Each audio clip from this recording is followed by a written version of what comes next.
प्रश्न नंबर जो है 18वां, उसको देखिएगा। प्रश्न नंबर 18 ये है कि दो परिमेय संख्याओं के बीच कितनी परिमेय संख्या हो सकती है। तो डायरेक्ट आपको याद रखना है इसका आंसर, दो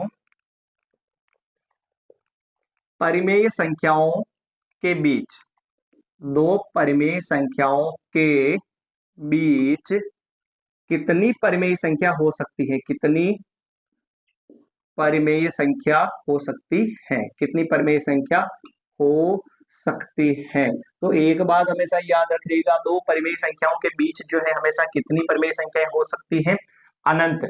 और दो परिमेय संख्याओं के बीच अपरिमेय भी पूछे ना तो उसका आंसर भी क्या आएगा, अनंत ही आएगा। पर प्रश्न अपना यह है कि दो परिमेय संख्याओं के बीच कितनी परिमेय संख्या होगी, तो कितनी हो जाएगी, अनंत हो जाएगी।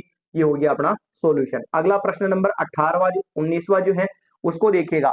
प्रश्न नंबर 19 ये है, यदि p व q दो अभाज्य संख्याएं हैं तो उनका में से क्या होगा। अच्छा सवाल है सिंपल, पर नहीं पढ़ने पर ये नहीं आएगा। आपको लिखा हुआ क्या है, यदि p व q दो अभाज्य संख्याएं हैं, p व q दो अभाज्य संख्याएं, यदि p व q यदि p व q दो अभाज्य संख्या है, अभाज्य संख्याएं हैं, तो इसका HCF क्या होगा है, तो इसका HCF यानी कि क्या होगा, में से, यानी कि महत्तम समाप वर्तक क्या होगा, ये पता करना अपने को।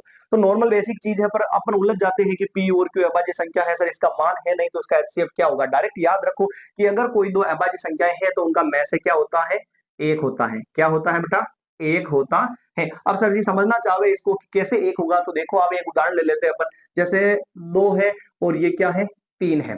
दो भी अभाज्य संख्या है और तीन भी क्या है, अभाज्य संख्या है। तो अभाज्य संख्या के गुणनखंड में दो का गुणनखंड क्या होगा, दो ही होगा, और तीन का गुणनखंड क्या होगा, तीन ही होगा सर। तो अब इन दोनों में कुछ भी सेम नहीं मिल रहा, तो हम फिर क्या कहते हैं सर कि कुछ भी सेम नहीं मिले तो इंटू में एक मानकर और HCF क्या लिख देते हैं, दोनों में एक मिला सेम, तो क्या लिख दिया सर, एक लिख दिया। नेक्स्ट सर ये तो छोटे आंसर थे, बड़े ले लो, तो कुछ और बड़ा ले लो, पर वही आएगा आंसर। 29 ले लू मैं, जैसे यहाँ पे 41 ले लिया, 29 का गुणनखंड क्या होगा, 29 ही होगा अभाज्य गुणनखंड। और 41 में 41 का भाग ही जाएगा, तो भी फिर इंटू में क्या मानना पड़ेगा, एक। तो फिर इतना उलझना क्यों भाई, सीधा स्पष्ट याद रखो भाई, कभी भी दो अभाज्य संख्या आ जावे, कभी भी दो